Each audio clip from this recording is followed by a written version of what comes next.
My name is Detective Marcus Sullivan, and in my 30-year career investigating missing persons cases, I've encountered mysteries that would make seasoned investigators question their sanity. But nothing, absolutely nothing, prepared me for what I would discover about the Neves family. What began as a routine cold case review in 2005 became the most disturbing and impossible investigation of my entire career. The case files had been gathering dust for 18 years when they landed on my desk, marked with a red tab that indicated unresolved disappearance.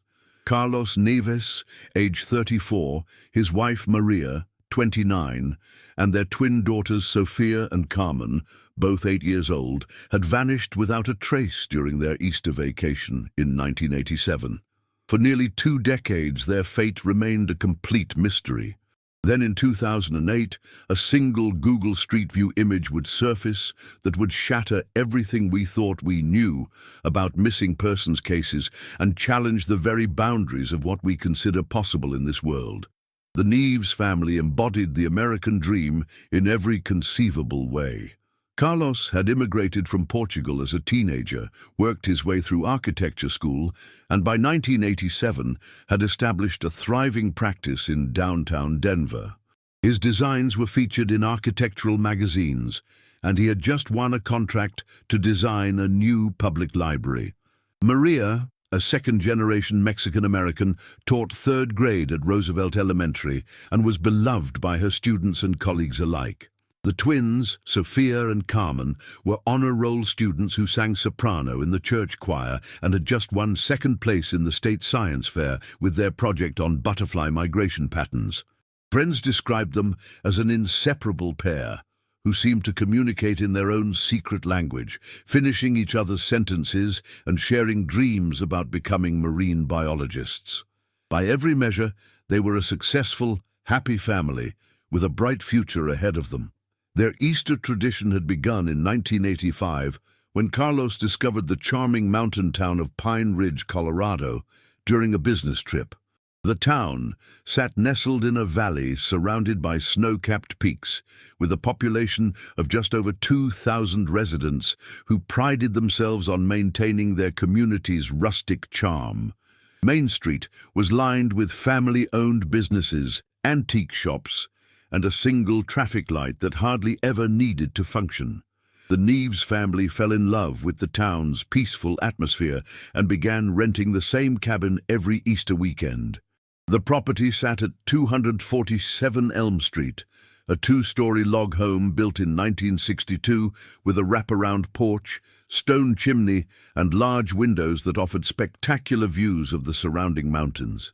The rental agency had furnished it with careful attention to detail, creating an authentic mountain retreat experience with hand-carved pine furniture, Navajo rugs, vintage photographs of local wildlife, and a stone fireplace that dominated the main living area. The cabin had a rich history that made it particularly appealing to the Neves family. Built by a local craftsman named Thomas Wheeler as a wedding gift for his bride, it had housed 3 generations of the Wheeler family before being converted to a vacation rental in 1980. The property featured 2 bedrooms upstairs, a cozy living area with vaulted ceilings, a fully equipped kitchen with a breakfast nook, and a small garden where previous renters had planted flowers over the years. Maria particularly loved the kitchen window that overlooked this garden, often spending her mornings there with a cup of coffee, watching the sunrise paint the mountains in shades of gold and pink. The twins claimed the upstairs bedrooms as their own, hanging homemade dream catchers in the windows and arranging their stuffed animals on the rustic wooden furniture. Carlos appreciated the solid construction of the home, often running his architect's eye over the craftsmanship and commenting to Maria about the quality of the original work. Easter Sunday, April 19, 1987, began as a perfect spring morning in Pine Ridge. The weather was unusually warm for the season, with temperatures reaching into the mid-70s and a clear blue sky that stretched endlessly over the mountain peaks. Mrs. Helen Henderson, the 70-year-old widow who lived in the cabin next door, later provided investigators with a detailed timeline of the family's activities that morning.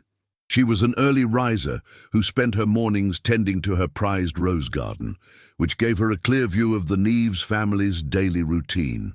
At 7:30 a.m., she observed Carlos on the front porch, reading what appeared to be the Sunday Denver Post while sipping coffee from a blue ceramic mug. Maria emerged around 8 o'clock, wearing a yellow sundress, carrying a laundry basket to the small clothes line behind the cabin.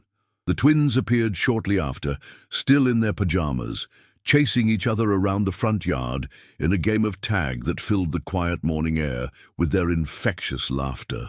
Mrs. Henderson's observations continued throughout the morning with the methodical precision of someone who had made watching her neighbors a cherished daily ritual. At 9:15, she saw Maria hanging what appeared to be the family's church clothes on the line, including 2 identical pink dresses that belonged to the twins and Carlos's navy blue suit. Around 10 o'clock, Carlos began washing their blue Honda Accord in the driveway, a weekly ritual he performed with almost military precision, cleaning every surface including the hubcaps and interior dashboard. The twins helped by spraying each other with the garden hose, their delighted shrieks echoing off the surrounding mountains.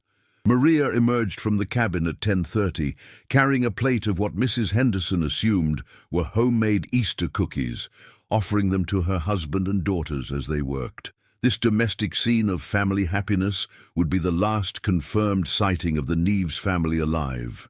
The local mailman, Jerry Walsh, who had been delivering mail to Pine Ridge for over 15 years, provided additional testimony that helped establish the family's final timeline. His route took him down Elm Street every weekday and Saturday at approximately 11:30 a.m. Jerry remembered the Neves family specifically because the twins always ran to greet him when he approached their mailbox, eager to see if there were any letters or packages addressed to them. On that particular Sunday, Jerry was making a special delivery of an overnight package that had arrived at the post office on Saturday evening, addressed to Carlos Neves. When he pulled up to the cabin at 11:45 a.m., both twins came running as usual, but something seemed different about their demeanor. Sophia, usually the more talkative of the pair, seemed unusually quiet, while Carmen kept looking back toward the cabin with what Jerry described as an expression of concern or confusion. Carlos appeared on the porch to sign for the package, and Jerry noted that he seemed distracted, repeatedly glancing at his watch and asking specific questions about the package's origin and delivery timeline. At approximately 12:30 p.m., Mrs. Henderson observed the family loading what appeared to be hiking gear and a picnic basket into their Honda Accord. She watched Carlos carefully place a small wire cage containing their pet rabbit, Snowball, in the back seat, securing it with what looked like a seatbelt. The twins were wearing their favorite matching purple hiking boots and carrying small backpacks that Maria had apparently packed with snacks and water bottles. Maria was dressed in practical hiking attire, jeans and a red flannel shirt, with her long black hair pulled back in a ponytail. Carlos wore his usual weekend outfit of khaki pants and a blue denim shirt, topped with the Colorado Rockies baseball cap that had become his signature look during their vacation trips. Mrs. Henderson assumed they were heading to Eagles Peak Trail, a popular family hiking destination located about 3 miles from town that offered relatively easy terrain suitable for children and spectacular views of the surrounding valley. But here's where the timeline takes its first disturbing turn, the detail that should have immediately alerted law enforcement that something was terribly wrong. According to multiple witnesses, including Mrs. Henderson, Jerry Walsh, who was still in the neighborhood making deliveries, and a jogger named Patricia Mills, who regularly ran past the cabin, the family loaded their car with apparent intention to leave for their hiking excursion. However, the Honda Accord never actually departed from the driveway. At 1 p.m., Mrs. Henderson glanced over while watering her roses and noticed that the car was still parked in exactly the same position, but the family was nowhere to be seen. The cabin appeared quiet, with all the curtains drawn closed, which struck her as odd since Maria typically kept them open to let in the natural light. Patricia Mills, who passed by the cabin during her regular 2 o'clock run, confirmed that the car remained in the driveway, but noticed that the front door of the cabin was standing slightly ajar, something that seemed unusual given the family's typically careful attention to security. The first concrete sign that something was seriously wrong came at approximately 4:30 p.m. when Mrs. Henderson's afternoon routine was interrupted by the desperate, high-pitched cries of the family's pet rabbit. Snowball's distressed vocalizations were so intense and continuous that Mrs. Henderson initially thought the animal might be injured or trapped. As an animal lover who had raised rabbits herself in her younger years, she recognized the sounds as indicating severe distress, likely from hunger, thirst, or fear.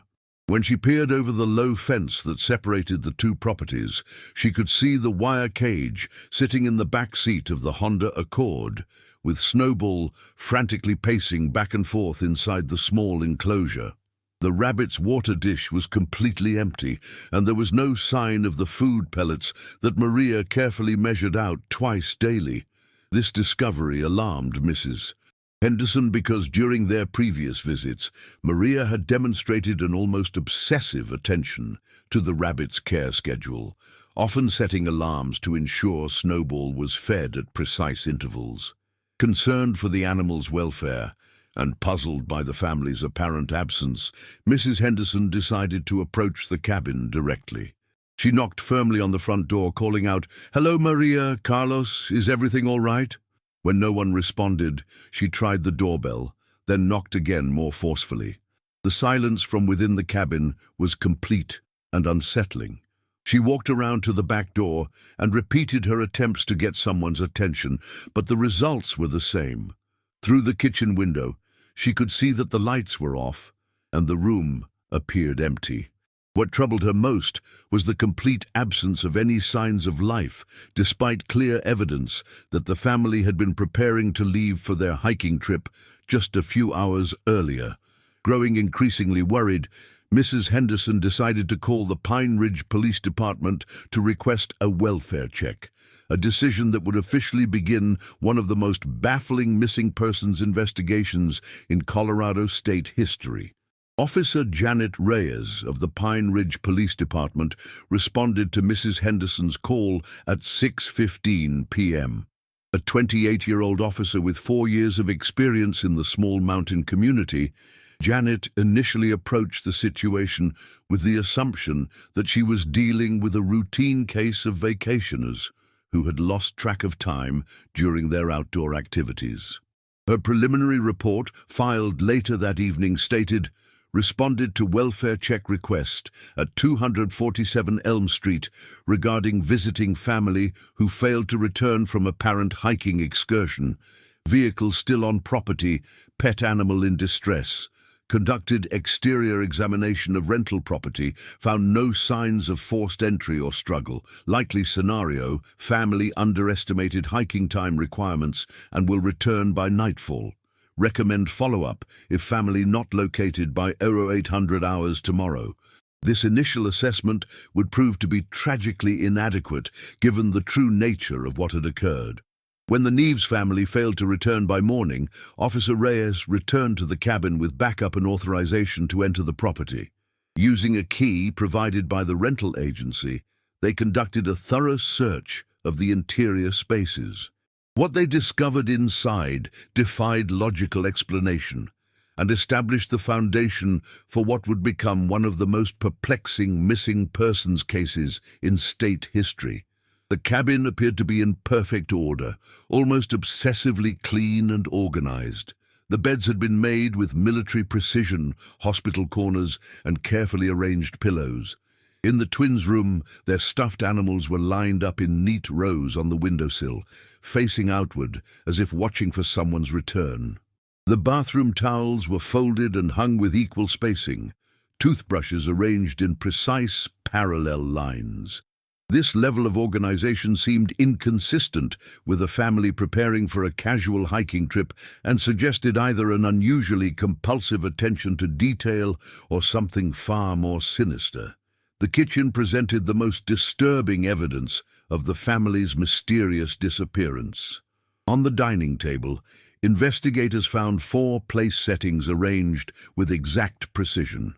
Each setting included a dinner plate, salad plate, soup bowl, water glass, and complete silverware service, all positioned according to formal dining etiquette.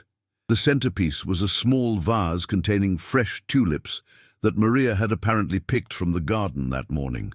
However, despite clear evidence that a meal had been planned and the table prepared, there was no food anywhere in the kitchen. The refrigerator contained the groceries that Maria had purchased for their stay, but nothing had been cooked or prepared. More puzzling still, there were no dirty dishes in the sink, no pots or pans showing signs of recent use, and no indication that any meal preparation had taken place. It was as if the family had been interrupted in the midst of setting up for dinner, but before any actual cooking had begun. Forensic specialists from the State Crime Lab discovered additional anomalies that deepened the mystery surrounding the family's disappearance. In the kitchen, they found a trail of water droplets leading from the sink to the back door, suggesting that someone with wet hands or feet had walked that path recently. However, the droplets stopped abruptly at the threshold, with no continuation onto the back porch or the ground outside. When investigators tested the water, they found it contained trace amounts of mountain spring minerals consistent with the local water supply, but also minute quantities of substances that didn't match anything in the cabin's plumbing system. Fingerprint analysis revealed that the family's prints were present throughout the cabin in the expected locations, but there were also several unidentified prints on the dining room table, specifically on the water glasses, that didn't match any of the family members or known persons who had legitimate access to the property. The search for the missing family expanded rapidly as word of their disappearance spread throughout Pine Ridge and the surrounding communities. Within 48 hours, over 300 volunteers had joined professional search and rescue teams in combing the mountainous terrain around the town. Helicopters equipped with thermal imaging cameras surveyed the area from above, while ground teams with search dogs covered every hiking trail, creek bed, and potential shelter location within a 50-mile radius of Pine Ridge. The Colorado Bureau of Investigation assigned their most experienced missing persons specialists to coordinate the effort, treating the case as a potential abduction given the unusual circumstances of the disappearance. Local residents opened their homes to search volunteers, and businesses donated food and supplies to support the massive operation that continued around the clock for over 2 weeks. Despite the extensive search efforts and the dedication of hundreds of volunteers, investigators found absolutely no trace of the Neves family. No article of clothing, no footprints, no disturbed vegetation, no camping equipment, nothing that would indicate they had ever left the immediate vicinity of the cabin. The search dogs, including specially trained bloodhounds brought in from Denver, were unable to establish any scent trail leading away from the property. Even more puzzling, when the dogs were given scent articles from the family's luggage, they exhibited unusual behavior at the cabin's back door, becoming agitated and refusing to proceed further, as if something about the area deeply disturbed them. Helicopter pilots reported no visual anomalies in the vast wilderness areas, and thermal imaging detected no human signatures in locations where lost hikers might typically seek shelter.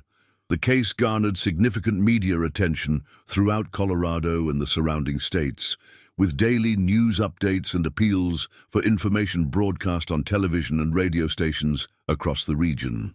The story captured public imagination partly because of its impossible nature. How could a family of 4 simply vanish from a small mountain town in broad daylight without leaving any trace? Carlos's architecture firm offered a substantial reward for information leading to the family's safe return, and Maria's elementary school organized fundraising events to support the ongoing search efforts.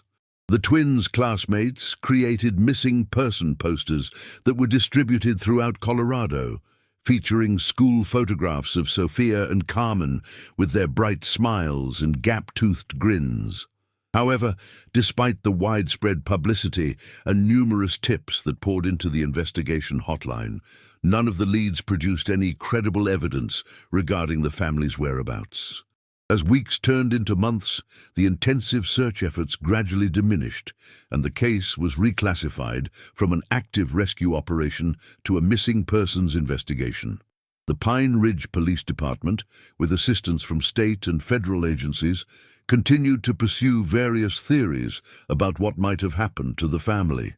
These theories ranged from the possibility that they had encountered wildlife while hiking and their remains were scattered by predators, to more sinister scenarios involving foul play by unknown perpetrators.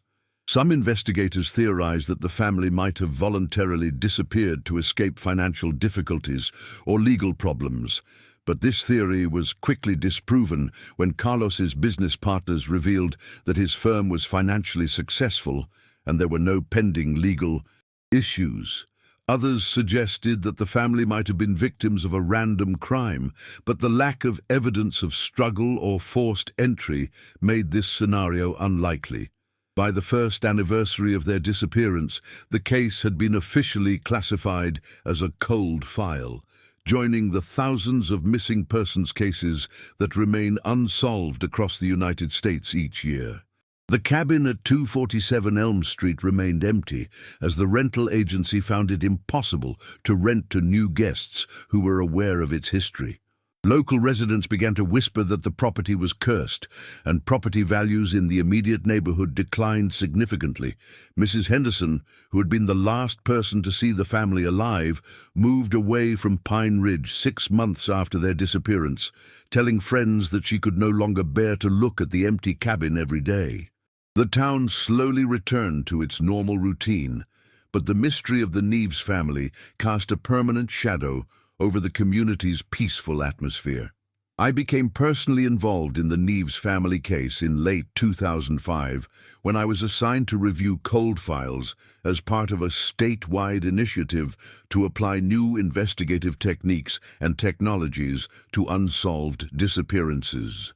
Having spent 15 years working missing persons cases, I thought I had seen every possible scenario and explanation for how people could vanish. The Neves file immediately captured my attention because of the numerous inconsistencies and unexplained details that previous investigators had been unable to resolve. I spent weeks reviewing every piece of evidence, every witness statement, every photograph taken at the scene, searching for some overlooked clue that might provide a fresh perspective on what had happened to this family. The more I studied the case, the more convinced I became that traditional investigative approaches had missed something crucial about the nature of their disappearance. My investigation took an unexpected turn when I decided to revisit Pine Ridge and conduct my own examination of the cabin where the family had been staying. The property had remained vacant for over 18 years, and the rental agency was eager to cooperate with my investigation in hopes that solving the mystery might finally allow them to rent the cabin again. Walking through the same rooms where the Neves family had spent their final hours, I noticed details that hadn't been properly documented in the original investigation. The cabin's layout suggested possibilities that hadn't been fully explored, including a small basement storage area that contained the home's original construction blueprints from 1962. These blueprints revealed that the cabin had been built with several unusual features, including a hidden compartment behind the kitchen pantry and a crawl space between the first and second floors that was large enough for a person to move through. The breakthrough in the case came from the most unexpected source imaginable: Google Street View. In September 2008, A Pine Ridge resident named David Park was using the newly launched Google Street View service to show his elderly grandmother aerial and street-level views of their old neighborhood. David had grown up in Pine Ridge but moved to Denver for college and work, and his grandmother, who was confined to a nursing home, enjoyed seeing virtual tours of the places she remembered from her younger years. As David navigated through the Street View images of Elm Street, he paused at the image of 247, the former Neves rental cabin, out of curiosity about how the abandoned property currently appeared. What he saw in the photograph made him immediately call the Pine Ridge Police Department and request to speak with someone about the old missing family case. In the Google Street View image, clearly visible in the second-story window of the abandoned cabin, were 4 distinct human figures. The image quality was sufficient to make out details of their appearance: a man wearing what appeared to be a blue denim shirt, a woman in red flannel, and 2 smaller figures that looked like children.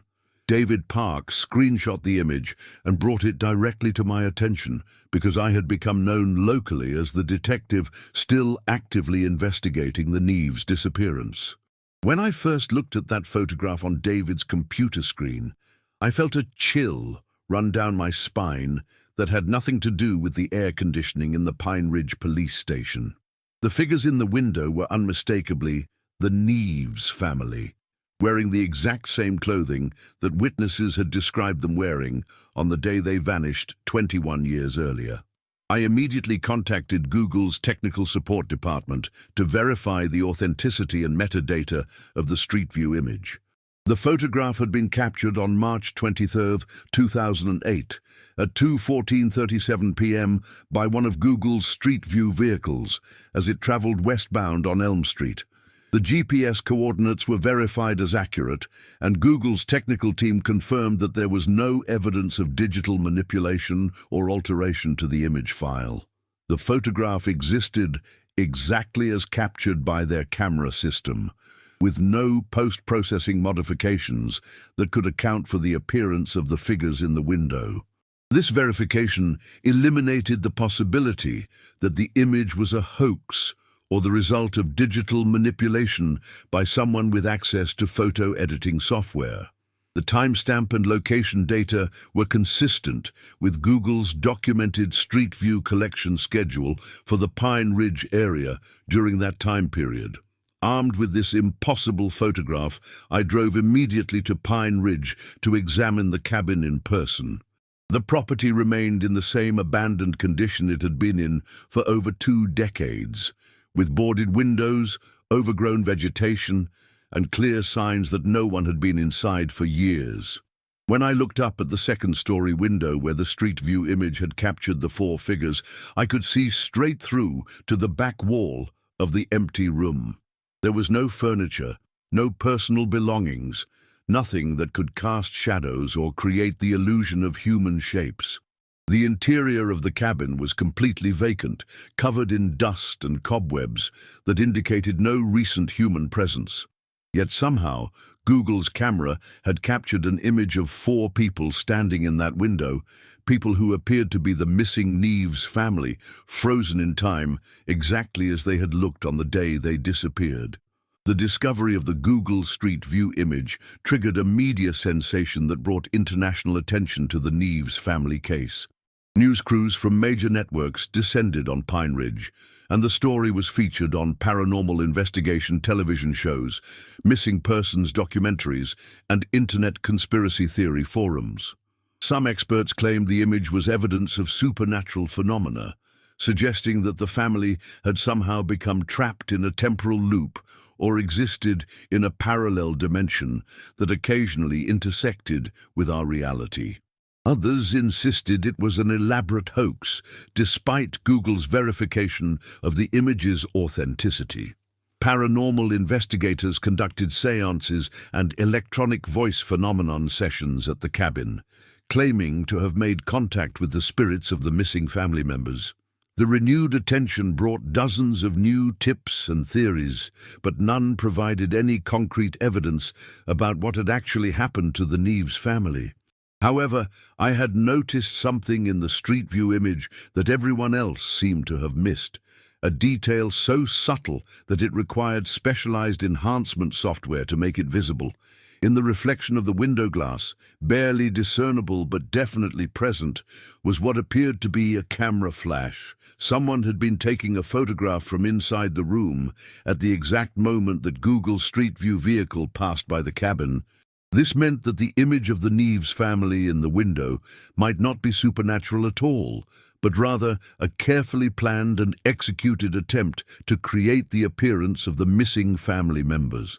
The question that consumed my thoughts was not just who had taken that photograph, but how they had known exactly when the Google Street View car would drive down Elm Street, and why they wanted the image to be captured and discovered.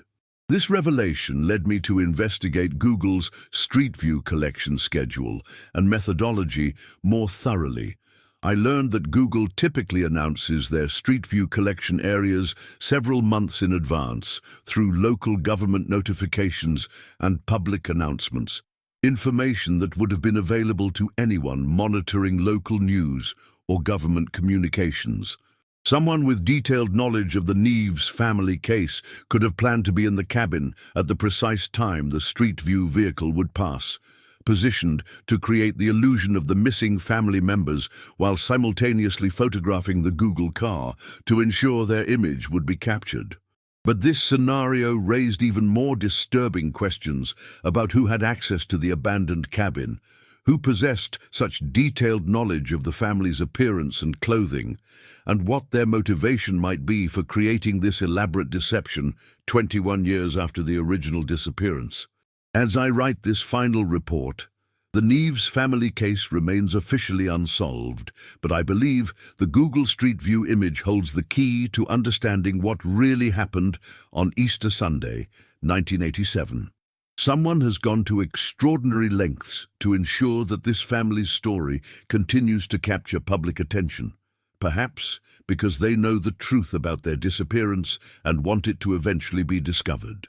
The image might be a message, a clue, or a confession from someone who was involved in the original crime and is now seeking to reveal the truth in a way that protects their own identity.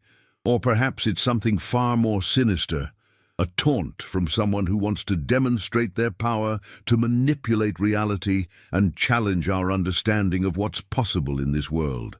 What I know for certain is that the four figures in that window are not the spirits of the missing family members, but rather evidence of human intervention that was carefully planned and executed to coincide with Google's documentation of Elm Street. What do you think really happened to the Neves family? Was their disappearance the result of a crime that has been covered up for over 30 years? Or something even more disturbing that challenges our understanding of reality itself? Leave your theory in the comments below.